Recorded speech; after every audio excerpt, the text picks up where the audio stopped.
सुप्रभात। व्याकरण में 17वां पाठ जो वाक्य शोधन है।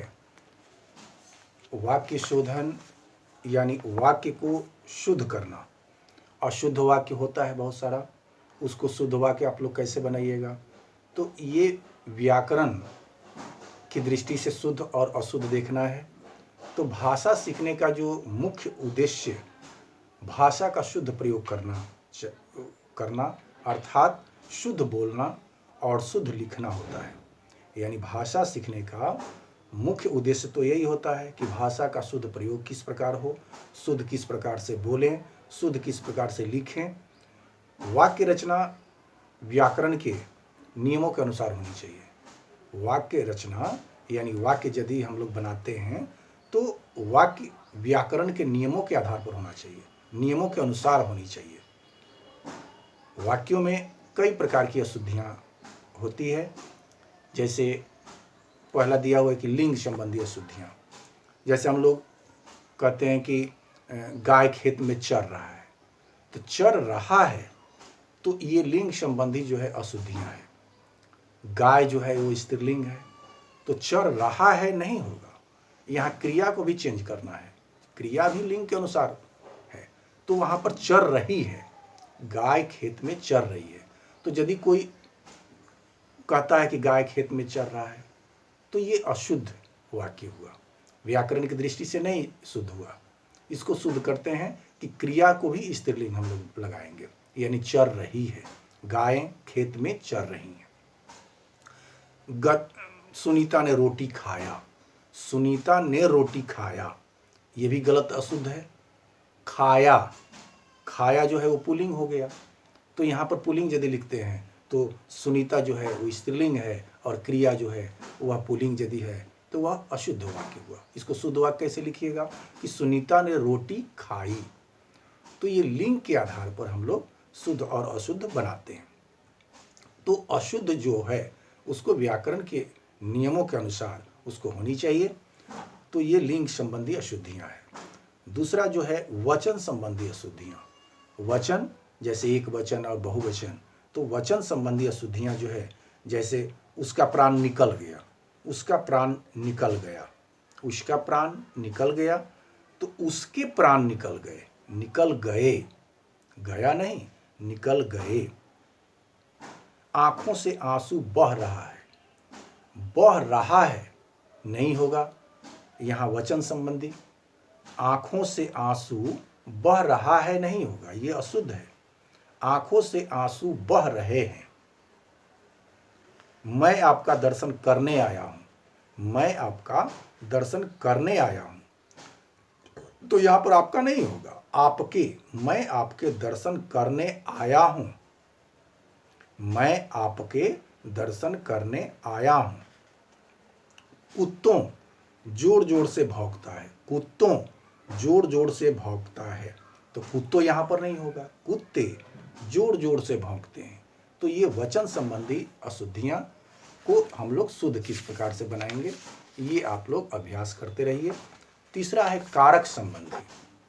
कारक संबंधी अशुद्धियां, तो जैसे पक्षी आकाश पर उड़ते हैं, पक्षी आकाश पर उड़ते हैं, कारक संबंधी अशुद्धियां हैं। तो इसको शुद्ध कैसे लिखते हैं कि पक्षी आकाश में उड़ते हैं, आकाश पर उड़ते नहीं हैं, आकाश में उड़ते हैं। यानी पर के जगह पर में डालना होगा। में और पर अधिकरण, अधिकरण कारक का चिन्ह है। तो यहाँ पक्षी आकाश पर उड़ते हैं यदि वाक्य कोई लिखता है तो ये अशुद्ध है व्याकरण के नियम के अनुसार, और इसको शुद्ध लिखना है तो पक्षी आकाश में उड़ते हैं। सावित्री ने पत्र को लिखा, सावित्री ने पत्र को लिखा, तो यहाँ अशुद्ध है।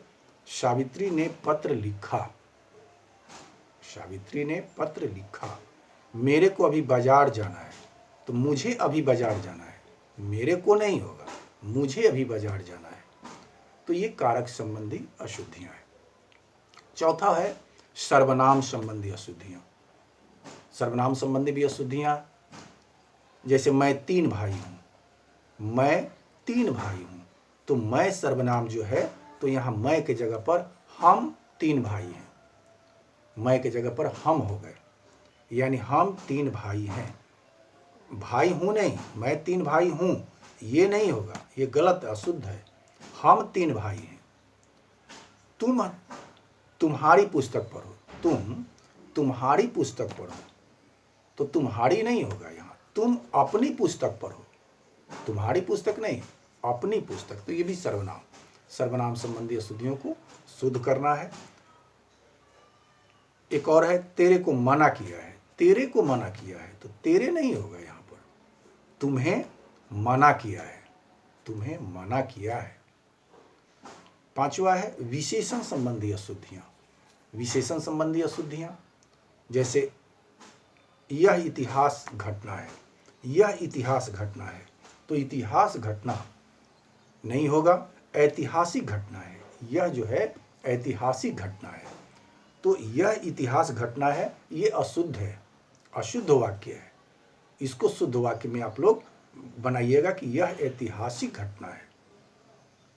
यह कमीज सबसे उत्तम है, यह कमीज सबसे उत्तम है, तो ये गलत है, ये अशुद्ध वाक्य है। यह कमीज उत्तम है, सबसे बढ़िया है, उत्तम है, यह कमीज उत्तम है। भूखा बच्चा को दूध पिलाओ, भूखा बच्चा को दूध पिलाओ, तो भूखा बच्चा नहीं होगा, भूखे बच्चे को दूध पिलाओ, भूखे बच्चे को दूध पिलाओ। तो ये विशेषण संबंधी अशुद्धियों को शुद्ध करना है। 6ठा है क्रिया संबंधी अशुद्धियां, यानी क्रिया संबंधी अशुद्धियां क्या है, जैसे सारी सहेलियां बाजार जावेगी, सारी सहेलियां बाजार जावेगी, तो सारी सहेलियां बाजार जाएगी, जावेगी नहीं, जाएंगी, सारी सहेलियां बाजार जाएंगी। कक्षा के छात्र गाना गा रहा है, कक्षा के छात्र गाना गा रहा है, तो कक्षा के छात्र गाना गा रहे हैं, बहुवचन में होगा, क्रिया जो है गाना गा रहे हैं, कक्षा के छात्र गाना गा रहे हैं, तो ये क्रिया संबंधी अशुद्धियां को शुद्ध करना है। वह आता आता रुक गया, आता आता नहीं होगा, आते आते रुक गया, वह आते आते रुक गया, तो इसमें भी क्रिया संबंधी अशुद्धियां को शुद्ध किया गया। 7वां है पदक्रम संबंधी अशुद्धियां, पदक्रम संबंधी अशुद्धियां, बच्चे को काटकर सेब खिलाओ, बच्चे को काटकर सेब खिलाओ, सेब काटकर बच्चे को खिलाओ, ऐसे पदक्रम के अनुसार अशुद्ध को शुद्ध करना है कि बच्चे को काटकर सेब खिलाओ, तो इसका अर्थ बिल्कुल गलत है, ये अशुद्ध हो गया। बच्चे को काटकर यानी बच्चा को काट करके गलत है, सेब काटकर यानी सेब को काटिए और बच्चे को खिलाइए, तो सेब को काटकर, सेब काटकर बच्चे को खिलाओ, बच्चे को काटकर सेब खिलाओ नहीं, सेब काटकर बच्चे को खिलाओ। दूसरा इसमें एक उदाहरण है कि मुझे एक फूलों की माला चाहिए, मुझे एक फूलों की माला चाहिए, मुझे फूलों की एक माला चाहिए। इसमें भी देखिए शुद्ध कैसे किया गया, मुझे फूलों की एक माला चाहिए, मुझे फूलों की एक माला चाहिए।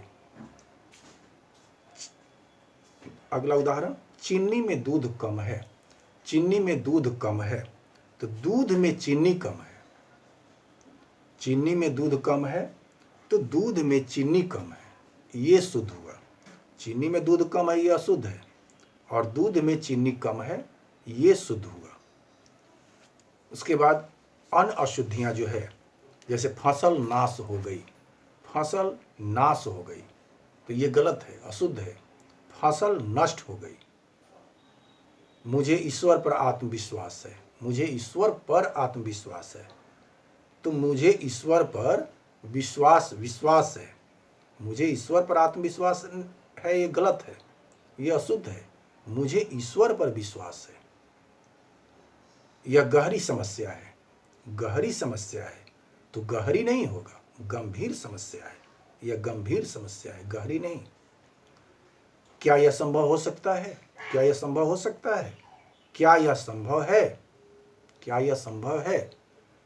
तो ये जो है वाक्य शोधन जो पाठ है, इतना ही है। धन्यवाद।